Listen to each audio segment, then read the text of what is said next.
성경 말씀 사도행전 8장 1절에서 8절입니다. 사울은 그가 죽임당함을 마땅히 여기더라. 그날에 예루살렘에 있는 교회에 큰 박해가 있어 사도 외에는 다 유대와 사마리아 모든 땅으로 흩어지니라. 경건한 사람들이 스데반을 장사하고 위하여 크게 울더라. 사울이 교회를 전멸할세 각 집에 들어가 남녀를 끌어다가 옥에 넘기니라. 그 흩어진 사람들이 두루 다니며 복음의 말씀을 전할세 빌립이 사마리아 성에 내려가 그리스도를 백성에게 전파하니 무리가 빌립의 말도 듣고 행하는 표적도 보고 한 마음으로 그가 하는 말을 따르더라.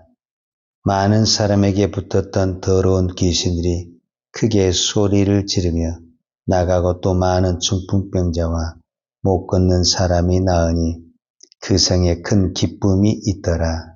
아멘. 우리가 성경을 볼 때 어려운 부분이 있다든지 또 이해하기 어려운 부분들이 바로 오늘 본문과 같은 내용이 될 수도 있습니다. 세상에서는 이런 수가 없죠. 그래서 세상도 하나님의 계획을 알 수가 없고 마귀도 하나님의 계획을 알 수가 없고 믿는 우리도 하나님의 계획을 알 수가 없습니다. 자, 오늘 8장 2절에 보면 그날에 예루살렘에 있는 교회에 큰 박해가 있어 그랬어요. 자, 그날은 스데반이 돌에 맞아 죽은 날이죠. 자, 이것이 하나의 교회 핍박의 시발점이 돼가지고 교회는 큰 박해가 있었다라는 거예요. 그 박해의 종류가 어떻게 나타났냐면 3절에 보면 사울이 교회를 잔멸할세 그랬어요. 여기서 잔멸하다라는 이 단어는 거의 교회를 파괴하는 수준을 말하는 거예요. 각 집에 들어가 남녀를 끌어다가 옥에 넘기니라. 이제는 그냥 거리에 있는 사람, 믿는 사람을 잡아온 것이 아니라 집집마다 다니면서 믿는 사람을 잡아다가 감옥에 넣었다. 이 보통 교회로서는 대단한 위기가 찾아온 부분이라고 볼 수가 있죠.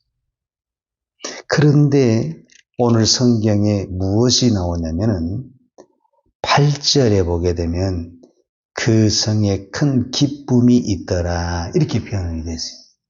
그러니까 무엇과 무엇이 같이 가고 있냐면 큰 박해, 예루살렘 교회에 큰 박해가 있었는데 그것이 오히려 큰 기쁨이 되었다. 이게 말이 됩니까? 우리는 큰 박해가 있다면은 슬픔이 있었다든지 절망이 있었다든지 이렇게 결론이 나와야 되는데 큰 박해가 있었다. 그런데 큰 기쁨이 있었다. 이것이 어떻게 우리 머리로 이해가 되냐 그 말이에요. 이거는 하나님만이 계획하시고 하나님만이 풀어가는 사건이다라는 것을 볼 수가 있습니다. 스데반이 왜 죽었냐? 제가 어제 말씀을 드린 대로 딱 한 가지. 예수가 부활하셨다. 이 말하고 죽은 겁니다. 여러분, 만약에 예수가 부활했다라는 이 사실이 거짓말이라고 한다면 거짓말을 위해서 목숨을 건 사람이 없습니다. 이 스데반의 순교를 시작을 해서 이 땅에 수많은 사람들이 순교를 당했습니다. 우리나라도 얼마나 순교자가 많은지 아십니까? 제가 사는 용인에 순교자 기념관이 있습니다. 제가 가끔 거기를 한 번씩 가는데 그 순교자 기념관에 보면 그 순교하신 영정사진들이 쫙 있는데 선교사님만 있는 것이 아니라 선교사도 있고 목사도 있고 전도사도 있고 장로님, 권사님, 집사님, 어떤 사람은 평신도도 별의별 사람들이 다 있습니다. 그리고 지금도 이 땅에는 예수를 믿는 것 때문에, 복음을 전한 것 때문에 고통을 당하는 사람, 핍박을 당하는 사람, 순교를 하고 있는 사람이 있습니다. 아직도 안 끝났어요. 그 사람들이 무엇 때문에 이 고통을 당하고 죽임을 당하느냐? 딱 하나라니까요. 예수가 부활하셨다. 그래서 이 부활이라는 것은 거짓이 아니고 참이라는 거예요. 2000년 역사 속에서 거짓을 위해서 이렇게 수많은 사람이 죽을 수가 없다라는 것입니다. 진리를 위해서 사람이 목숨을 거는 것이지 거짓을 위해서 목숨을 걸 수가 없는 것입니다. 거짓은 한두 번 사람이 믿어줄 줄 몰라도 이렇게 수많은 역사 속에 수많은 사람들이 순교할 수 있느냐? 그럴 수가 없다라는 것입니다. 그래서 부활은 사실이고 진리라는 것을 이 역사의 순교자들을 통해서 증명이 되고 있는 것입니다. 그리고 또 한 가지 오늘 우리가 깊게 생각해야 될 것이 뭐냐면, 제가 몇 번을 말하고 또 말하는데 이 사도행전의 주제가 성령입니다. 여러분, 우리가 성령 받으면 막 성령에 순종되고 성령의 사람이 되고 믿음의 사람이 될 것 같지만 그렇지 않습니다. 나를 보면 알잖아요. 내가 새벽마다 나와서 기도하고 믿음으로 살려가지만 내 하루의 삶을 보면은 믿음이 온데간데가 없을 때가 너무 많아요. 그러니까 초대교회에 그렇게 성령이 강하게 역사하셨고 성령의 능력이 나타났지만, 그렇다고 해서 다 사람들이 성령의 순종이 되고 성령의 인도한 대로 따랐냐? 그렇지는 않았다라는 겁니다. 여러분, 어쩌면은요, 우리가 가장 성령에 민감하고 성령에 순종하고 말씀에 순종할 때는, 성령에 충만할 때보다는 언제입니까? 고난당하고 핍박당하고 어려움이 있을 때, 이게 뭐지? 하나님이 뭘 원하는 거지? 훨씬 더 하나님의 길을 기울이게 된다라는 것입니다. 그러니까 성령이 오순절 성령이 임하면서 베드로가 설교를 했을 때 3,000명이 세례를 받고 5,000명이 회개하고 돌아오는 하나님의 기적과 역사가 일어났어요. 그래서 교회는 엄청나게 부흥이 됐죠. 그러면은 사도행전 1장 8절 말씀이 이루어져야 되는데, 그 1장 8절이 뭐냐면은 오직 성령이 너희에게 임하시면 너희가 권능을 받고, 자, 그 능력들이 나타났어요. 베드로를 통해서 안진뱅이가 일어나고 옥문이 일어나는 기적들이 나타났어요. 그 다음에가 뭐냐면은 예루살렘과 온 유대와 사마리아와 땅끝까지 내 증인이 지금 흩어져야 되는 거예요. 예루살렘에서 유대로 사마리아로 땅끝까지 흩어져야 되는데, 그냥 그들은 모여서 다 기도하고만 있는 거예요. 이것을 흩트는 것이 뭐냐면 스데반의 죽음입니다. 그러니까 스데반의 죽음의 사건으로 오늘 성경에 보니까 사람들이 어떻게 했냐? 흩어졌더라. 자, 2절에 보게, 1절 보면은 사울은 그가 죽임당함을 마땅히 여기더라. 그날에 예루살렘에 있는 교회에 큰 박해가 있어 사도 외에는 다 유대와 사마리아 모든 땅으로 흩어지니라.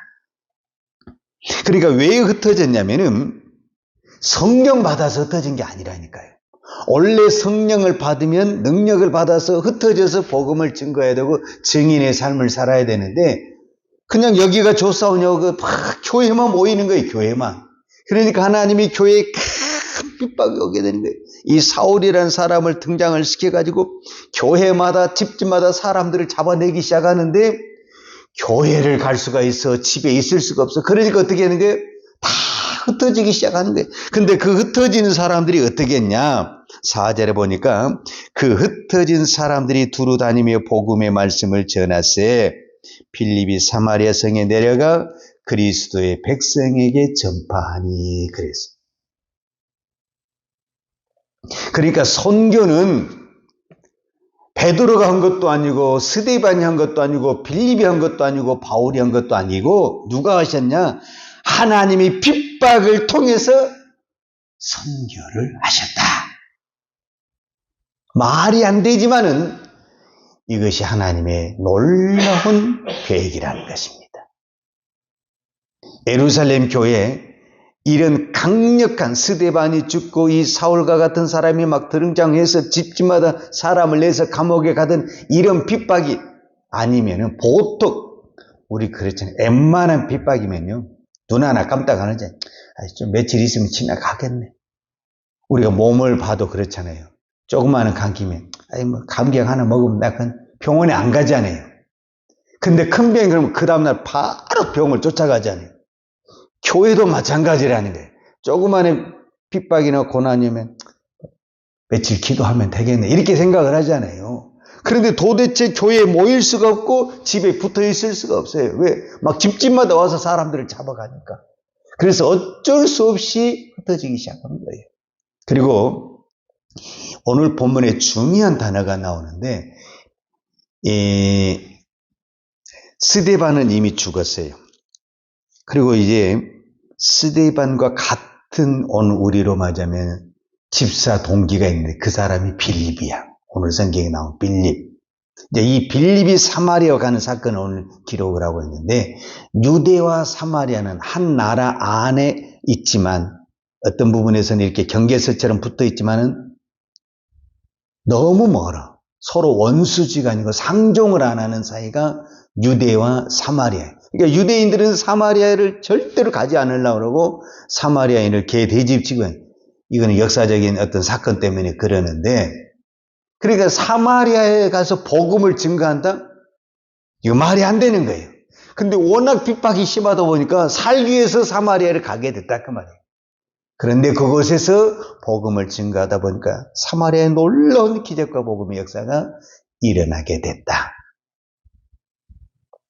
왜 이런 현상이 일어나게 됐느냐? 자, 그 부분을 오늘 8장 2절에 보면 경건한 사람들이 스데반을 장사하고 위하여 크게 울더라 이렇게 성경에 기록되어 있거든요. 자, 이 경건한 사람들이 성령 받은 사람들이죠. 그리고 스데반을 장례를 치를 사람이면은 스데반의 가족이라 이렇게 표현할 수도 있지만 경건한 사람들이다 하면은 방금 말했던 대로 그 같이 임직을 받았던 그 7명의 사람들이 있잖아요. 그 사람들을 중심으로 해서 스데반을 장례를 치렀죠. 그런데 여기서 크게 울더라. 이게 참 중요하거든요. 왜냐하면 지금 스데반이 왜 죽었냐면은 예수가 살아났다라는 것 때문에 돌에 맞아 죽은 거거든요. 근데 그 사람 앞에서 크게 울고 장례를 치면 나도 스데반과 같은 사람이다라는 것을 만인 앞에 시인하게 되는 거예요. 그래서 울더라도 속으로 울어야 되고 조용히 장례를 치러야 돼요. 그래야만이 나도 살아날 수 있고 안 잡혀. 근데 이 사람들이 크게 울고 장례를 치렀다는 것은 나도 잡아가라. 나도 이제는 목숨을 걸고 하겠다. 이런 의도가 들어있다는 것을 볼 수가 있습니다. 하나님의 나라, 우리가 이해할 수가 없지만 하나님은 오늘도 이 핍박, 큰 핍박, 이 순교를 통해서 무엇을 하고 있다?